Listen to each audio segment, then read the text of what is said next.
네, 지금까지 이제 추정량의 바이어스에 대해서 배웠습니다.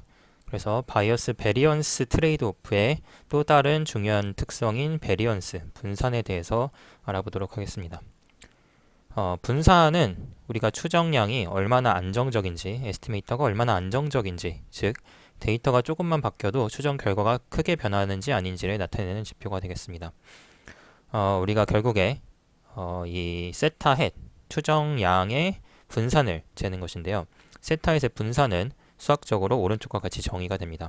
분산의 정의죠. 우리가 어떤 값의 제곱에 대한 기대값 마이너스 기대값의 제곱을 뺀 게 바로 분산의 정의입니다. 이때 그 값이 세타헷일 뿐이죠. 그래서 세타헷에 대한 분산을 정의하면 이렇게 정의가 되겠습니다. 결국에 이제 세타헷의 제곱의 기대값 마이너스 기대값의 제곱을 뺀 값이 되겠습니다. 직관적으로 이해를 하자면은 분산이라는 것은 결국에 추정치가 평균에서 얼마나 떨어져 있는지를 나타냅니다. 그래서 바이어스라는 것은 결국에 실제 우리가 알고 싶은 스타에 대해서 우리가 예측한 세타 헷이 얼마나 떨어져 있는지 이것을 재는 것이고요. 분산은 그 세타 헷끼리 얼마나 떨어져 있는지를 재는 것입니다. 그래서 분산이 크다라는 것은 이 세타 헷들이 세타에서 평균에서 멀리 떨어져 있다라는 뜻이고, 분산이 작다라는 것은 이 세타 헷들이 평균 근처에 모여 있다라는 뜻입니다. 예를 들어서 이제 뭐 학교 학생들의 평균 키를 추정하고 있다라고 해봅시다. 그때 매일 100명씩 이제 매일마다 100명씩 무작위로 선택을 해서 키를 측정합니다. 그리고 평균을 계산을 합니다. 이 과정을 이제 30일 동안 반복한다라고 생각을 해봅시다. 그러면 30개의 평균 값들이 나오겠죠. 그때 30개의 평균 값들이 예를 들어서 뭐 170, 169.5, 170.2 이런 식으로 나온다라고 했을 때에는 분산이 작은 게 되겠고요.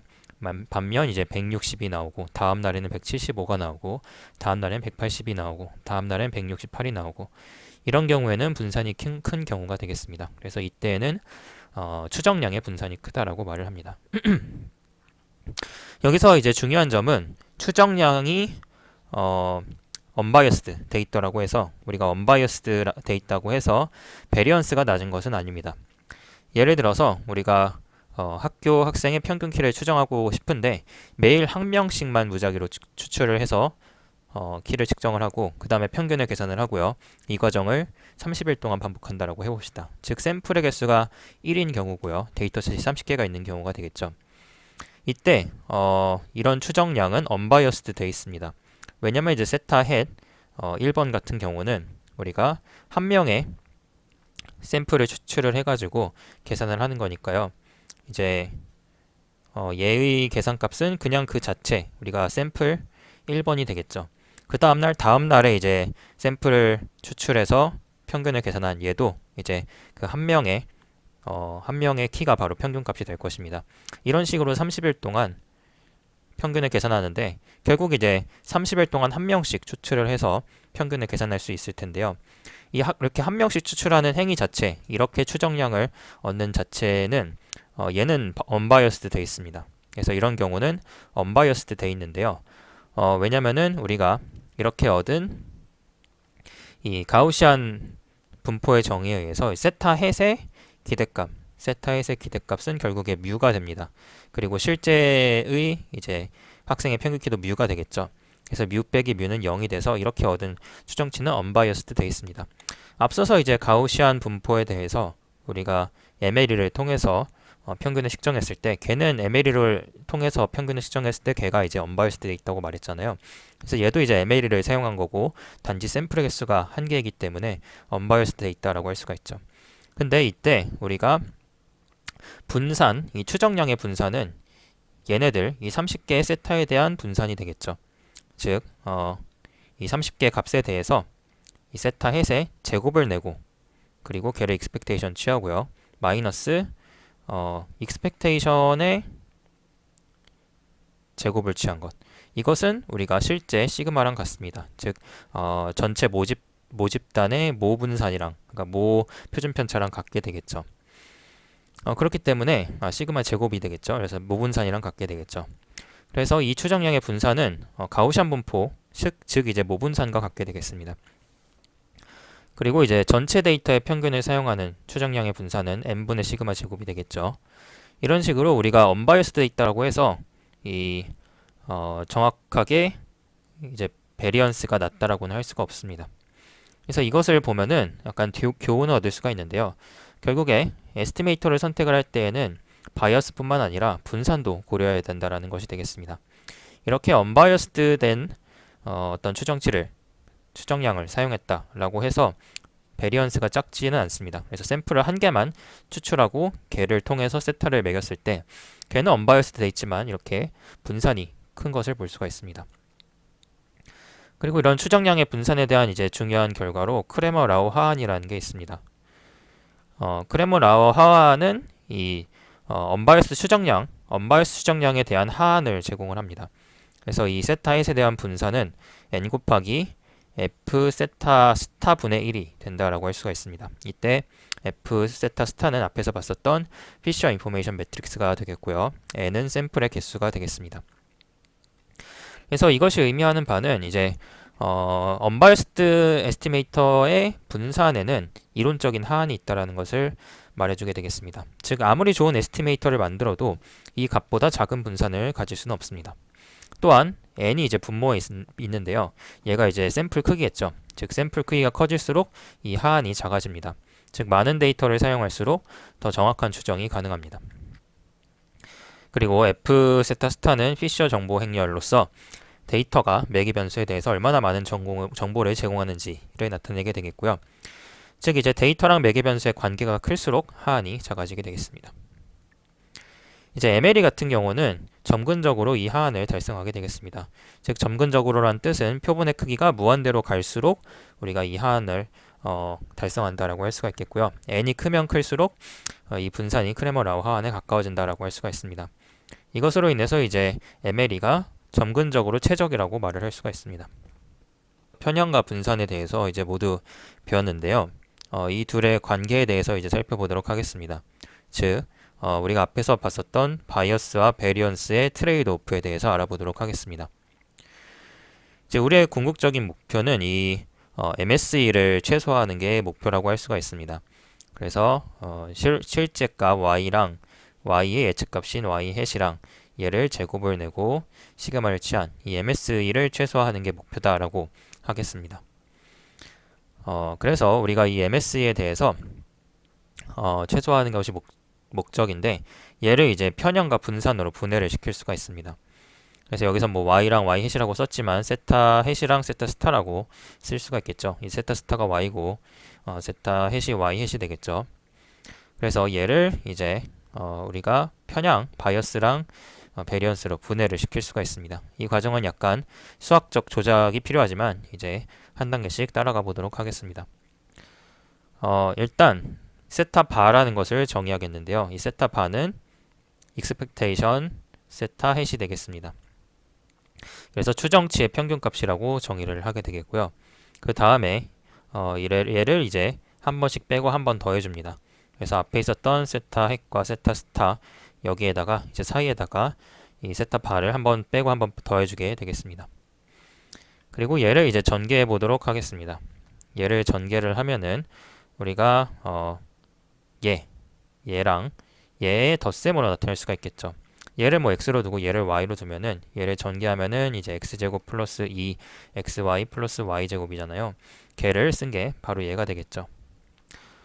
그 중에서 이제 세타 바 빼기 세타 스타의 expectation은 우리가 얘가 상수이기 때문에 세타 햇에 대해서 즉 우리가 추정하는 것에 대해서 상수이기 때문에 앞으로 빠져나올 수가 있습니다. 그래서 expectation 없이 쓸 수가 있고요. 그래서 이렇게 다시 전개를 시켜서 쓰게 된 것이 얘가 되겠죠. 그래서 우리가 이 것을 이제 또 이용을 해가지고 다시 이제 써보게 되면은 얘를 0으로 이제 둘 수가 있습니다. 왜냐면 정의에 따라서 이제 0이 되겠죠. 이제 세타 햇 빼기 세타 바의 이제 expectation인데요. 얘 expectation인데 얘가 이제 앞에서 봤듯이 앞에서 정의했듯이 expectation 세타 햇이기 때문에 얘를 이제 계산을 하게 되면은 얘는 0으로 이제 가게 되겠습니다. 그래서 결과적으로 이 가운데 텀이 없어지고요. 왼쪽과 오른쪽에 이 두 개의 텀만 남게 됩니다. 결과적으로 우리가 이 수식을 얻게 되는데요. 얘는 결국에 보면은 얘는 바이어스의 제곱이죠. 세타 바의 빼기 세타 스타에 대한 제곱이니까 얘가 이제 바이어스잖아요. 바이어스에 대한 제곱이 되겠고요. 즉 이제 세타 바를 우리가 익스펙테이션 세타 햇으로 뒀기 때문에 얘가 이제 바이어스의 제곱인 것을 알 수가 있습니다. 얘 빼기 세타 스타는 얘가 바이어스죠. 그래서 바이어스의 제곱인 것을 볼 수가 있고요.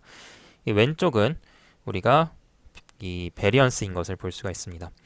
분산이 바로 이제 세타 햇의 세타 바를 뺀 게 되겠죠. 이 세타 바가 익스펙테이션 세타 햇이기 때문에 여기다가 이제 세타 햇을 빼고 얘를 제곱을 하고 얘에다가 익스펙테이션을 시킨 게 바로 분산의 정의가 되겠습니다. 그래서 얘가 바로 분산이 되겠습니다. 결과적으로 이제 MSE는 분산 플러스 편향의 제곱이다. MSE는 분산 플러스 편향의 제곱이다 라고 이런 유명한 등식을 얻게 되겠습니다. 이 등식이 의미하는 바는 매우 중요한데요. 결국에 에스티메이터의 성능을 개선하기 위해서는 분산과 편향을 동시에 고려해야 된다라는 것이 되겠습니다. 결국에 편향을 조금 증가시키게 되면은 분산을 줄일 수가 있고요. 반면에 분산을 줄이게 하지 않고 이제 분산을 크게 하면 이제 편향을 줄일 수가 있습니다. 결과적으로 우리가 전체적인 오차를 계산을 했을 때 전체적인 오차가 MSE죠. 그때 분산과 편향에는 반배려적인 관계, 트레이드오프가 있다라고 할 수가 있습니다. 예를 들어 우리가 복잡한 다항식, 폴리노미얼 익스프레션 같은 것을 생각을 해봅시다. 그래서 예를 들어서 1 플러스 x 이제 폴리노미얼 익스프레션 같은 경우, 폴리노미얼 리그레션 같은 경우에 w1 x 플러스 w2 x 제곱 이런 식으로 wn x n 제곱 얘가 이제 폴리노미얼 리그레션이 되겠죠. 그 다음에 리니어 리그레션을 생각을 해봅시다. 얘는 1 플러스 바이어스 플러스 w1 x가 되겠습니다. 얘는 이제 리니어 리그레션이 되겠고요. 이렇게 두 가지 모델을 생각을 해봤을 때 1번, 2번 모델을 생각해 봤을 때 1번 모델 폴리노미얼 같은 경우에는 편향은 작지만 분산이 큽니다. 즉 우리가 실제 세타, 실제 값에 대해서 잘 맞출 확률은 크게 되겠지만 우리가 이 예측치 새로운 데이터에 대해서 얘를 피팅을 하고 또다시 새로운 데이터에서 피팅을 하고 했을 때 그 결과값이 차이가 굉장히 크게 되겠죠. 그래서 이 1번 모델 같은 경우는 y랑 y 햇의 이 차이는 작을 수가 있습니다. 하지만 우리가 y 햇의 분산 얘는 이제 커지게 되겠죠. 그래서 이런 식의 모델이 되겠고요. 2번 모델 같은 경우는 반면에 2번 모델을 쓰는 경우에 대해서는 y랑 y 햇의 얘 차이는 커질 수가 있습니다. 이제 바이어스는 커질 수가 있는데요. 그러니까 잘 피팅을 못할 수는 있습니다. 하지만 이렇게 만든 모델은 새로운 데이터에 대해서 계속 이제 y 햇을 내도 y 햇의 베리언스는 작을 수가 있습니다. 그래서 얘가 크고 얘가 작을 수가 있게 되겠죠.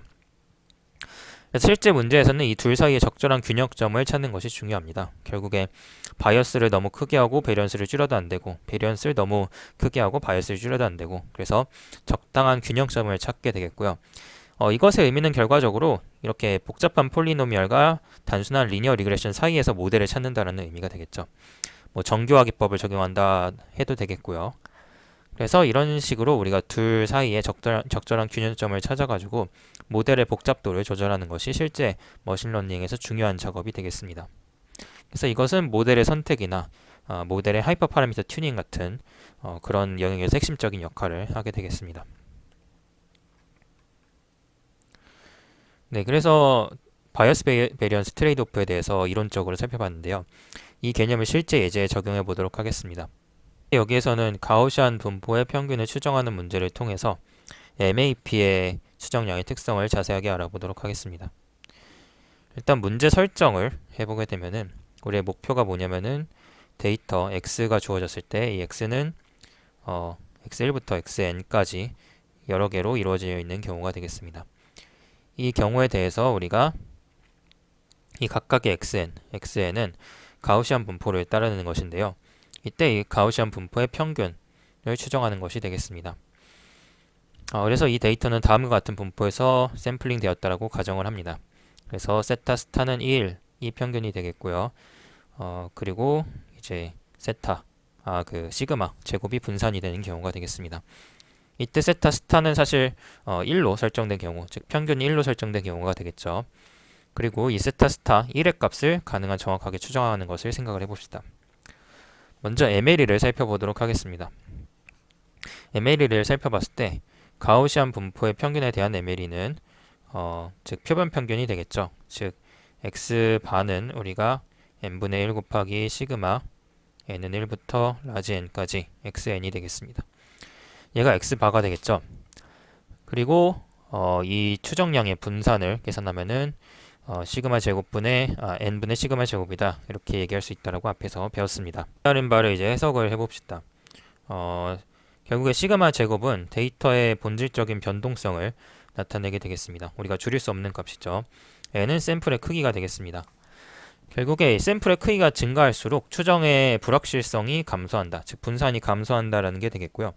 직관적으로 이제 이해가 되겠죠. 더 많은 데이터를 사용할수록 더 정확한 추정이 가능한다라고 할 수가 있습니다. 이제 MLE 말고 MAP로 넘어가도록 하겠습니다. MAP는 이제 베이지안 접근법이 되겠고요. 앞에서 배웠었죠. 우리가 프라이어를 써서 계산하는 방법이 되겠습니다. 그리고 이제 프라이어를 다음과 같이 이렇게 썼다라고 가정을 해봅시다. 세타 제로가 있고요. 그리고 이제 분산은 시그마 제곱 나누기 카파로 이제 카파로 쓰게 되겠습니다. 그때 우리가 시그마 제로가 평균이 되겠고요. 그리고 카파는 사전 분포의 강도를 조절하는 매개 변수가 되겠습니다. 카파가 클수록 사전 분포가 더 좁아져 가지고 세타 제로에 대해서 더 확신한다라는 의미가 되겠죠. 이때 MAP는 앞에서 배운 대로 이런 식으로 주어지게 되겠습니다. 그래서 앞에서 배운 MAP 수정량을 이렇게 쓸 수가 있게 되겠고요. 얘는 우리가 이렇게 웨이트 형태로 나타낼 수가 있죠. x바랑 세타 제로의 가중 평균이다, 이렇게 얘기를 할 수가 있습니다. 이때 웨이트가 이제 얘가 이제 웨이트가 되겠죠. 얘가 웨이트가 되겠습니다.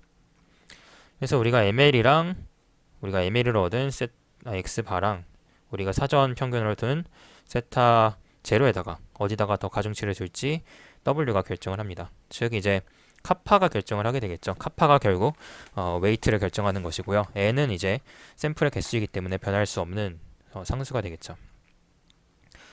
그래서 결과적으로 이 W가 이제 n과 카파의 관계에 따라서 결정이 되는데, 표본의 개수를 증가시킬수록 우리가 x바에다가 가중치를 더 많이 두고요. 카파 제로를 더 크게 할수록 우리가 세타 제로에 더 많은 가중치를 두는 것입니다. 서로 이제 MAP의 특성을 더 자세하게 살펴보겠습니다. 특히 이제 편향과 분산에 초점을 더 맞춰보도록 하겠습니다. 이제 먼저 바이어스에 대해서 생각을 해보면은, 바이어스, 즉 MAP의 바이어스는 다음과 같이 계산이 되겠죠. x 햇에다가 expectation 빼기 실제 세타 스타가 되겠습니다. 여기서 우리가 이론적으로 세타 스타를 알고 있기 때문에 1이라는 값을 알고 있습니다. 그래서 값을 계산을 해보게 되면은 이런 식으로 이제 계산을 할 수가 있게 되겠죠. 우리가 W에다가 세타 스타, 이거 1-W에 이제 세타 제로를 계산을 할 수가 있습니다.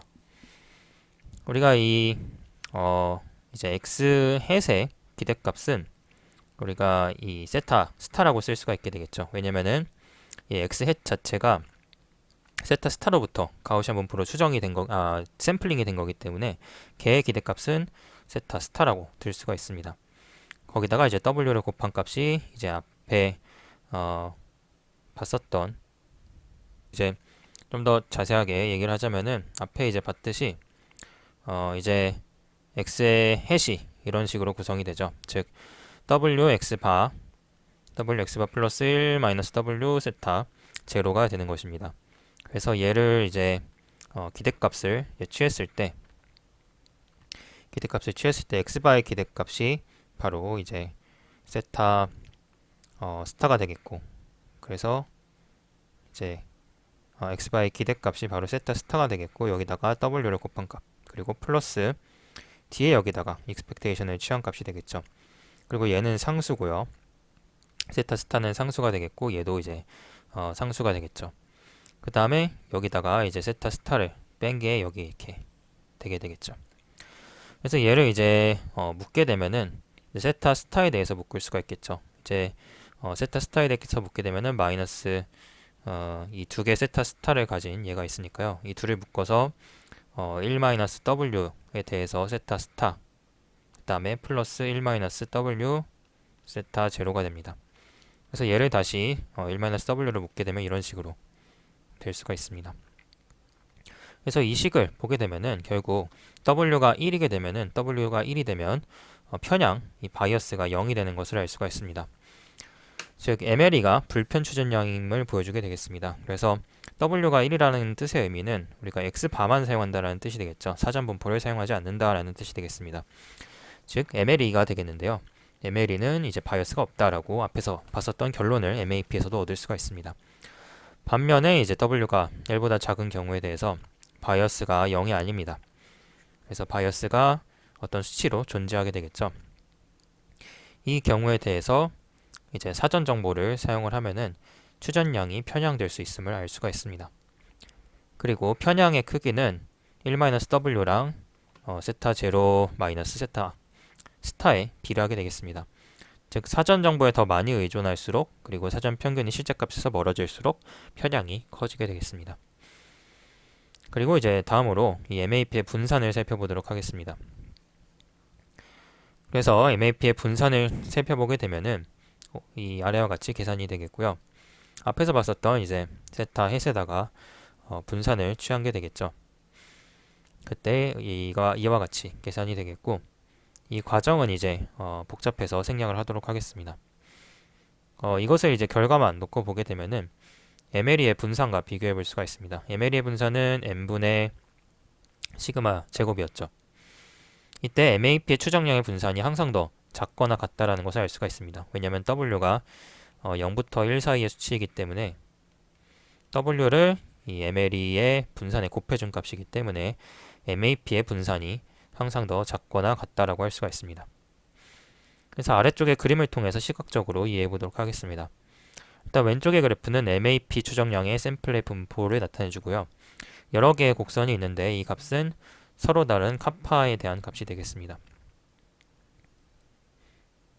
앞에서 봤듯이 카파 값이 커지면은 이 프라이어의 정보를 더 준다. 즉 프라이어의 분산을 작게 만들고요. 그리고 카파 값이 작아지면은 프라이어 분산을 커지게 해가지고 프라이어의 정보를 덜 둔다라는 게 되겠죠. 그래서 카파가 0인 경우에 ML이랑 동일하게 되겠습니다. 카파가 0인 경우, 즉 분산을 굉장히 크게 만드는 경우 ML이랑 동일하는 파란 선을 얻을 수가 있습니다. 그리고 이제 베리언스가 가장 넓은 것을 볼 수가 있습니다. 카파가 증가할수록 이제 포스테리어 분포가 더 좁아지게 되겠습니다. 그래서 아래와 같이 A번의 그림과 같이 포스테리어 미니 포스테리어가 점점 분산이 작아지는 것을 볼 수가 있습니다.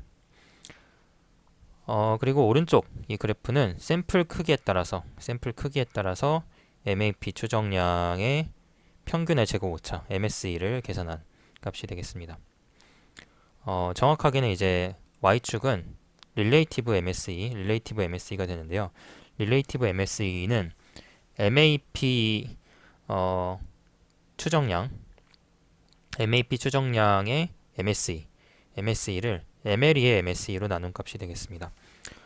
즉 MSE에 무슨 MSE냐면은 이 MAP의 MSE랑 MLE의 MSE를 이렇게 비율로 나타낸 값이 이 Y축 값이 되겠고 왼쪽은 샘플 사이즈가 되겠습니다. 이 X축은 샘플 사이즈가 되겠습니다. 결과적으로 이 비율 1의 관점이 굉장히 이 선분이 중요한데 이 비율이 Y축의 1보다 낮으면은 MAP 추정량이 MLE보다 성능이 좋다라는 뜻이 되겠고요. 특히 카파가 1과 2인 경우 파란색과 빨간색 선분의 경우에 대해서 이제 샘플 크기가 작을 때 MAP가 MLE보다 더 좋은 것을 볼 수가 있습니다. 그리고 이제 카파가 3인 경우에 대해서 사전 분포가 너무 강해서 오히려 성능을 해치는 것을 볼 수가 있습니다. 네, 이제 MAP 추정량의 성능에 대해서 더 자세하게 살펴보겠습니다. 일단 사전 분포가 약간 잘못 지정되어 있다라고 가정을 해봅시다. 세타 제로, 즉 사전 분포의 평균, 우리가 얘를 0으로 설정을 했는데 사실 이제 세타 스타는 1이라고 가정을 해봅시다.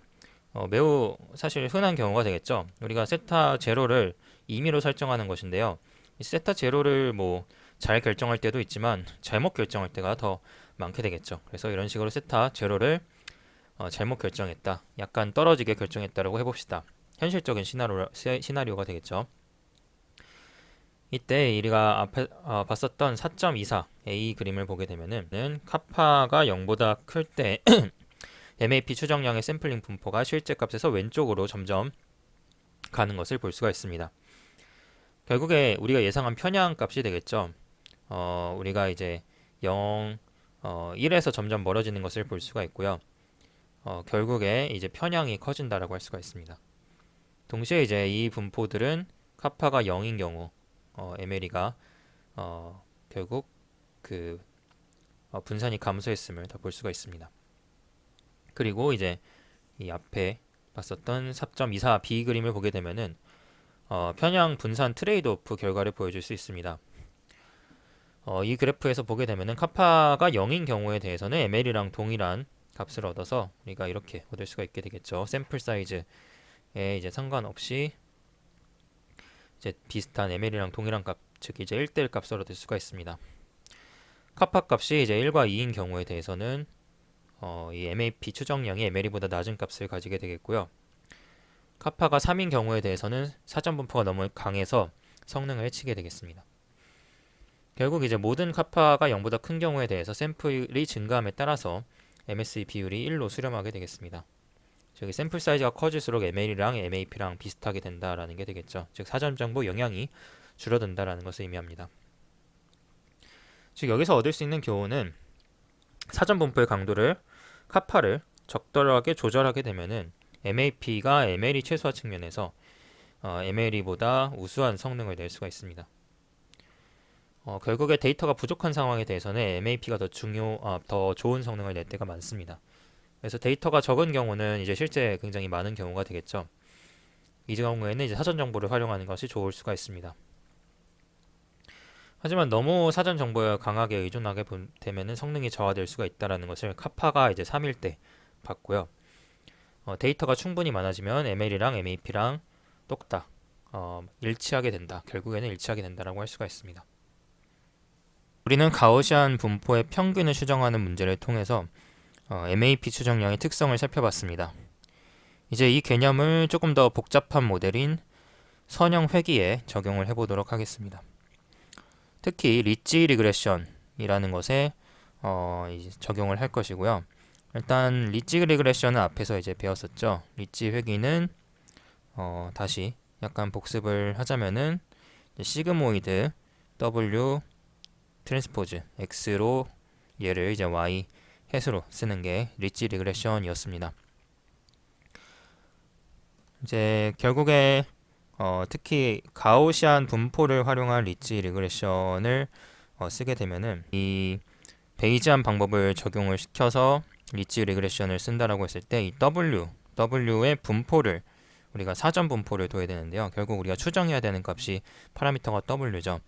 얘에 대한 사전 분포 PW를 어떻게 놓게 되냐면은 우리가 모델링을 가우시안 분포로 놓게 되겠습니다. 그래서 W 바 0, 0, 람다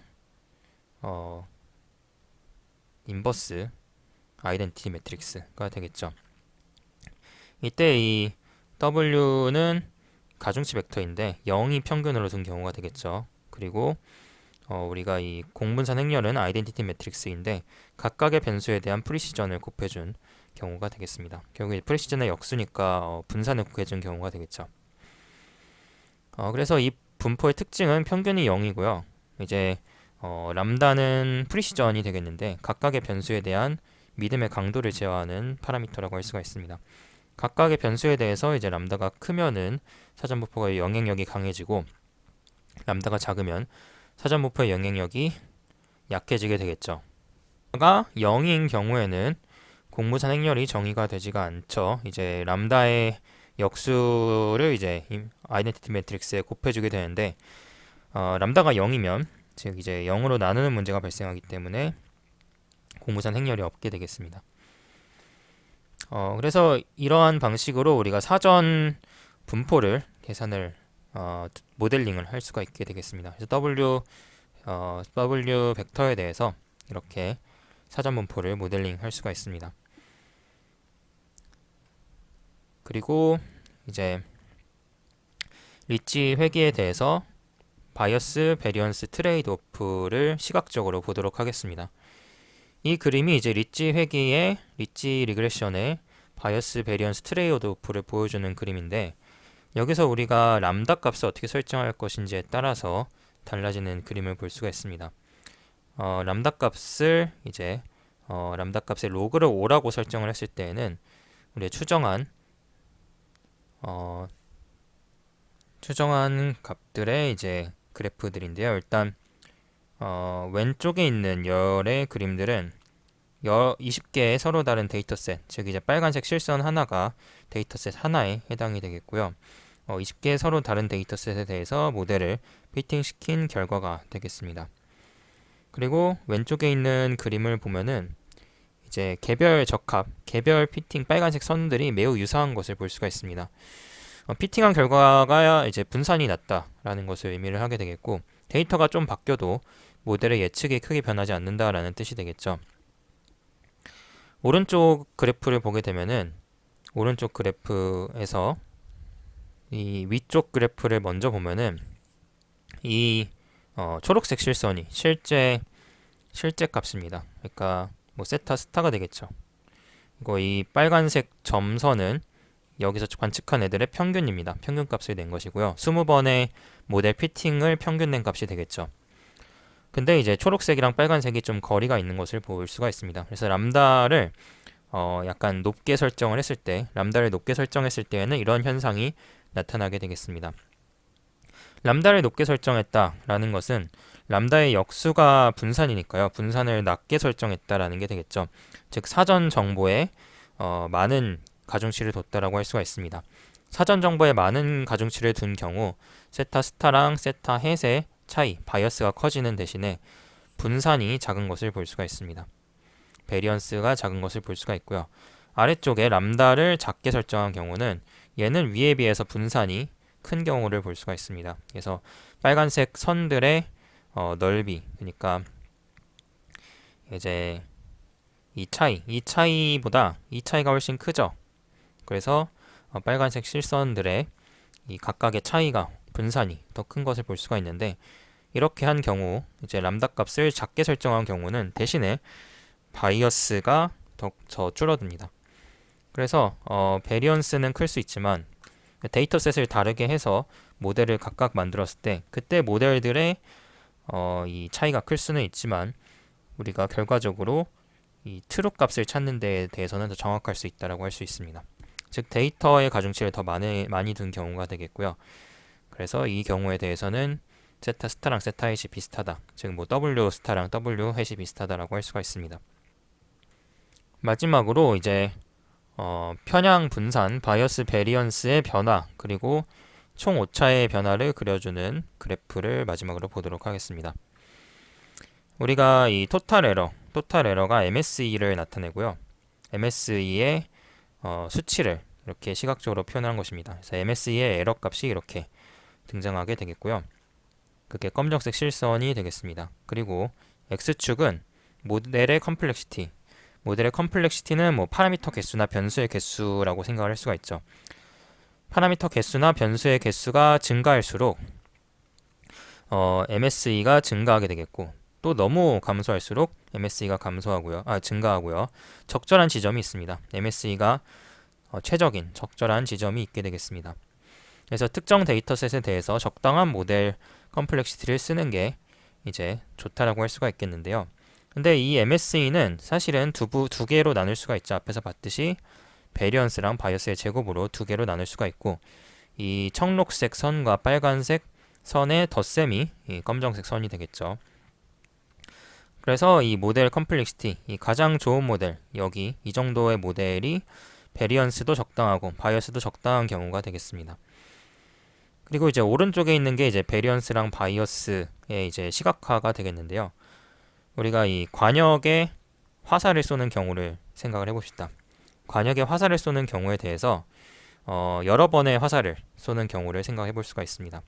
그래서 그 관역에 화살을 쏘는 그 궁수를 모델이라고 생각을 했을 때 로우 베리언스랑 로우 바이어스를 가지고 있는 궁수는 정중앙에 몰려서 쏘게 됩니다. 그래서 쏘는 것마다 정중앙에 쏘게 되겠죠. 그게 이제 로우 베리언스랑 로우 바이어스의 모델이 되겠습니다. 즉 추정치가 정확하고 평균도 정확하고 평균들의 차이도 크지 않다라는 게 되겠고요. 대신 베리언스가 크고 바이어스가 낮은 경우는 이렇게 쏜 게 평균을 내보면 중앙값에 일치하긴 하지만 중앙값이랑 비슷하긴 하지만 근데 그 각각의 값들은 되게 넓게 퍼져 있는 것을 볼 수가 있습니다. 이런 모델 같은 경우는 그 모델들의 평균을 내면은 이 실제 트루 값에 비슷해지지만 모델들끼리는 서로 다른 데이터셋에 대해서 굉장히 이 베리언스가 크다라고 할 수가 있고요. 그리고 하이 바이어스, 로우 베리언스는 이런 경우가 되겠죠. 실제 모델이 맞추는 값이 실제 값이랑 떨어져 있는 경우가 되겠습니다. 대신에 모델들끼리 결국에 그 같은 모델이 다른 데이터셋에 대해서 피팅이 됐을 때 걔네들의 차이는 적은 경우가 되겠습니다. 그리고 이게 마지막이 최악의 경우가 되겠죠. 마지막의 경우는 이제 바이어스도 크고요. 베리언스도 큰 경우가 되겠습니다. 사실은 우리가 일반적으로 머신러닝 문제를 해결할 때 이 두 개 사이에서 고민하는 경우가 많습니다. 이런 모델은 사실은 거의 존재하지 않고요. 마찬가지로 이 오른쪽 아래에 있는 이런 모델은 사실은 뭐 한눈에 봐도 안 좋은 게 보여가지고 쓰질 않습니다. 사실 두 개의 모델 중 이런 모델 중에 결정을 하게 되는데요. 바이어스가 크지만 베리언스가 작은 경우랑 베리언스가 작고 바이어스가 큰 이런 모델 둘 중의 모델에 대해서 이제 결정을 하게 되는 경우가 많습니다. 그래서 이런 적절한 모델이 이 중간 어딘가에 있겠죠. 이 중간 어딘가에서 결정을 하게 되겠습니다. 그래서 모델의 컴플렉시티가 높을 때 뭐 딥러닝 모델이 되겠죠. 딥러닝 모델 같이 파라미터가 많은 경우에 대해서는 베리언스가 크지만 바이어스가 작게 되겠고요.